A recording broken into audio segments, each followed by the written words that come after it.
السلام عليكم ورحمة الله وبركاته. معكم عبد الله. طبعا شو اسمه ادخلوا قناتي تلقون كود 8 حرام.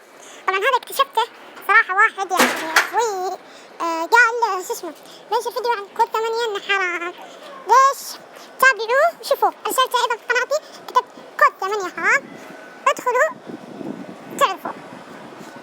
نعم والان شو اسمه هذه الحلقة العاشرة، طبعا هذه 10 حلقة اقدمها من الموسم الثاني.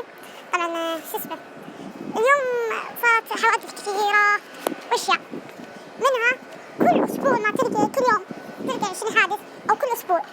هذا امر خطر. وبقول لكم قصة صراحة حدثت والله ما ادري ايه.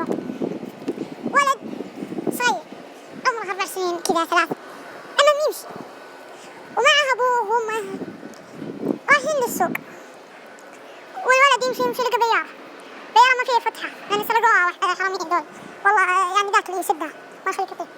المهم يمشي الولد يطيح وهو راح يرقد إلا طاح معه، ورجل الأمن راح يلحقهم بغى يطيح معهم لكن شو اسمه تمسك زين بالحافة وشو اسمه وتعورت يدينه ويعني خلاص صار عنده شيء منه. فجاء أيضا مواطن كان بيساعده بس ما قدر يساعده، كان بيطيح بس الحمد لله ما طاح بغى يطيح بس ساعد رجل الأمن. فأشكر المواطنين اللي يساعدونا لأن شو اسمه في لوحة أظن شفتها قد المواطن هو رجل الأمن الأول.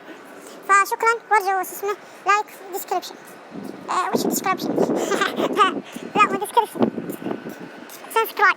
آسف I am sorry غلط ديسكريبشن خلاص.